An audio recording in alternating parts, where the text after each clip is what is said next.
Rick Leventhal was in downtown Manhattan when the buildings came down and has an update for us from Lower Manhattan. Rick?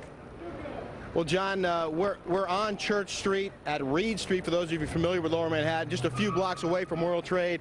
Still thick black smoke billowing from the scene where both towers collapsed. Again, just a few blocks away from us. We were standing out here on Church Street when both towers came tumbling down, and each time there was a huge cloud of smoke and debris that came roaring down this street, and everyone literally ran for their lives. At this point, the police have been efforting to establish a perimeter. They're trying to keep people back and make sure that no one interferes with their job, which is to try and secure the area and then get inside that World Trade Center rubble to see whether or not they can locate any survivors who may have been inside the building or just outside the building when it came tumbling down.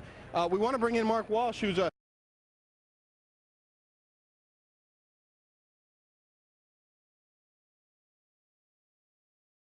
freelancer for Fox. You live just a few blocks away and witnessed. Dude, I live on the 43rd floor of a building which is 5 blocks from the World Trade Center itself. I witnessed the entire thing from beginning to end. People talk about how it looked like a movie. I know when I came walking down here early this morning and saw both towers on fire and people on every street corner, it was like a movie, but you watched the planes hit the towers. I was watching with my roommate. It was approximately several minutes after the first plane had hit.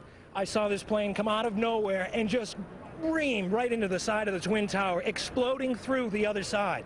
And then I witnessed both towers collapse, one first and then the second, mostly due to structural failure because the fire was just too intense. Obviously, there were a lot of people inside the buildings at the time. Dude, guys from the 7th precinct, the 1st precinct, the fire department right here, the 7th truck, those guys are all right there at ground zero when those things went down. And God bless, I know there's a lot of guys there that were around there, and hopefully they made it out. What was happening around you and the streets around you as this was all going down? Absolute pandemonium. From my viewpoint up 43 floors, I could see people running like ants, just absolutely scurrying for their lives. Billows of smoke coming through the streets, just walking down the street, just pushing everybody back. And then several minutes after, it looked like it had just snowed over the entire area. Yeah, the debris, the soot was thick on the street. There's still a dusting of it out here. But when I was standing here and the towers collapsed, we saw police officers running for their lives, screaming, "Get back, get back, get back!" And I'll tell you, that's a wake-up call when you see cops running for their lives, and people too, women's pushing baby carriages, that sort of thing. Well, you had the first tower first. That one, when that first went down, it just pushed everybody back, and it was a good 15 minutes before the second tower finally collapsed. Yeah. And it was just overwhelming, and by that point, it was just insane. Well, I'm hearing a lot of similar stories from people who were inside the building. One gentleman we spoke to earlier today, John, was on the 77th floor and said it was a relatively orderly evacuation at that point after the first plane hit the first tower. Everyone going down the stairs, not a lot of panic. But when they got to the 6th floor, he says they felt a second shake.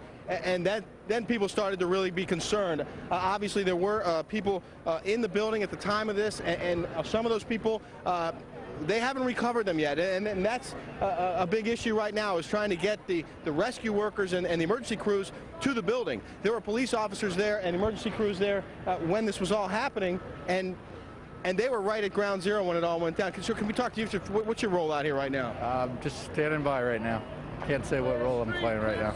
Well, there's a lot of standing by. There's also concern that some of these other buildings might actually come down. This building right here with the glass that you see, the nearest tall building, that has structural damage as well. We saw a lot of glass broken out, and a corner of the building appeared to be in distress, and there's concern that there might actually be another collapse of that building. And I can also tell you that when we first got here, we were a few blocks up.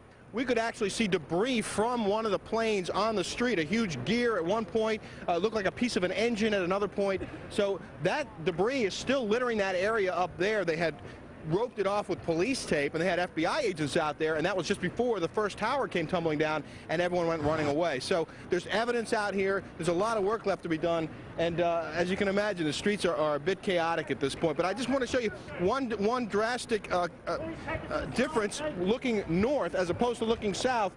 Blue skies, clear streets, not a lot going on over there, but then come back around this way, Dan, and you'll see just smoke billowing from the scene.